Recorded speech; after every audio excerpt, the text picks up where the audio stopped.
First impressions is they've done a lot more to the car over the winter than perhaps I was expecting. I think the other thing you need to kick off with initially is that everyone is going to be saying, oh, it's a green Mercedes, it's another copy. And I think it's actually a lot more than that. And I think it's a little bit unfair that people will obviously kind of point the finger at this and go back to where we were last year, which was very much a Mercedes copy, and Racing Point as they were then were very frank about it. There are differences on this car. There are also similarities. I mean, one of the key similarities is now in the front of the side pods, which were different on the Racing Point last year, where they had a lower inlet because of the change in structure, because they were copying the 2019 Mercedes. Now, oddly, the 2019 Mercedes then actually copied Racing Point and to an extent Ferrari, Red Bull, all the other teams, and went for the high side pod inlet.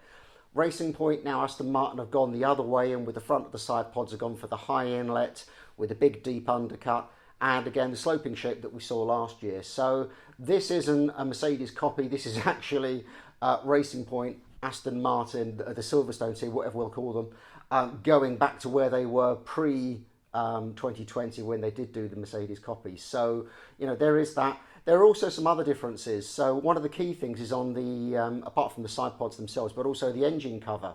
Now we saw on the Mercedes launch, they have these distinct bulges on the side of the engine cover, which are to clear the inlet plenum on top of the engine. Now, with Mercedes, these were relatively large blisters coming out the side of the engine cover. On the Aston Martin, they're much, much larger.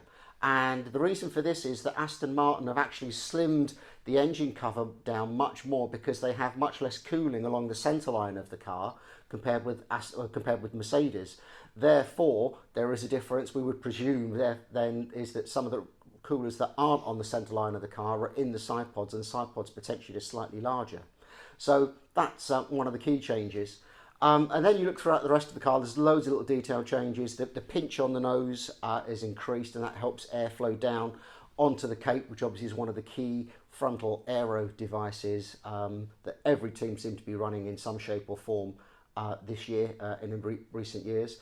Around the cockpit, another change, probably related to the side impact change, which is what they had to do in order to make the revised side pods, is Aston Martin have spent their two development tokens, which is the only major structural things they're allowed to change over the winter, on the centre of the monocoque.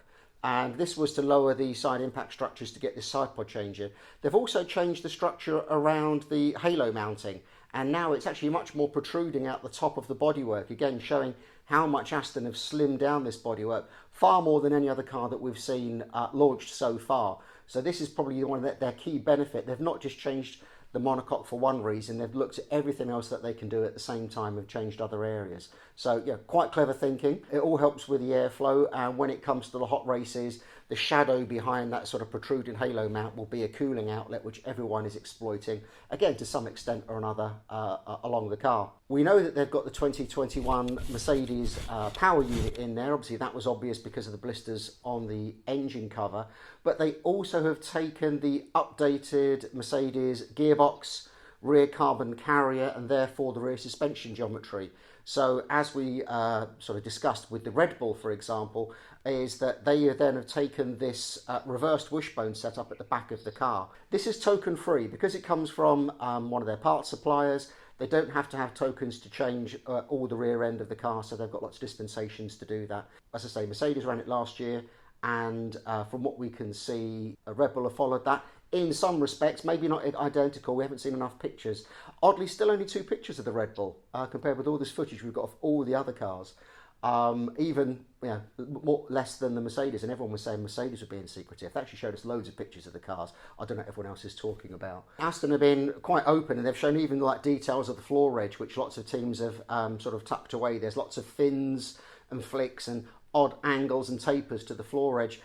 In terms of the front brake ducts, they look very much like they ran last year. Not a lot to report in that respect. They're at liberty to change them. They're at liberty to change aspects of the front suspension if they wanted. None of that is evident so far. But again, you know, there could be some parts on the car that will change. And certainly as everyone starts to look at what everybody else is doing, I'm sure, you know, some of these designs will start to merge into one solution as we get towards the end of the season. So yeah, lots of changes front to back on this car. Some independent thinking, some stuff that they've taken from Mercedes, obviously, and also some ideas that they've kind of developed from the hybrid car that they ran last year, which was Racing Point on the inside and Mercedes on the outside. Certainly, this car puts them amongst the front of the midfield, along with McLaren, with Alpine, and to an extent AlphaTauri.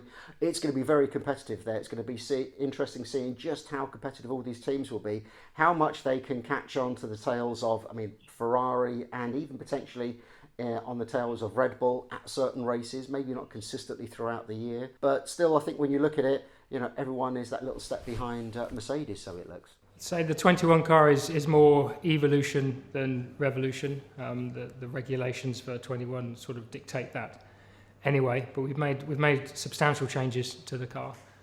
We think we've made good steps forward, even though the regulations have tried to peg us back. So we're very optimistic for the season ahead. We're building on last season. We made a few mistakes. It was a big learning season for us last year. I think we all agree that the team agree we underperformed somewhat. So I think we're just building on that, make less mistakes, be more consistent. I think that's the key message to the team for this year. I haven't had much time with it yet. Obviously, we are just about to start the season, start testing as well. So no time on track yet, and I'm looking forward to see how it drives first. But I think by the looks, it looks very good, very classy and elegant, and I think it's one of the most beautiful cars on the grid. So yeah, hopefully it is also as quick as it looks. Well, lots of new stuff for me to learn, so it's difficult to set out a real goal. But for sure, my goal has always been to win races. That's what I'm here for. And I think, the group that I'm joining, the team that I'm joining, is very excited and very willing to perform. So wherever that may take us, I think it's very difficult to say a number right now. But surely we're not the favorites to start with. But as I said, it's embarking on a new journey, and everybody's extremely excited. There's not a lot that we could change from last year to this year with the regulations being quite strict. But I'm very keen to see some of the updates that we did make and how that performs on track. I'm sure that we're going to be able to make another step this year with this car, and in Bahrain, we're going to learn a lot about it, and from there go racing. 4 seasons in now, it's going into my 5th season, so it's pretty hard to believe time goes by quick. It feels like yesterday.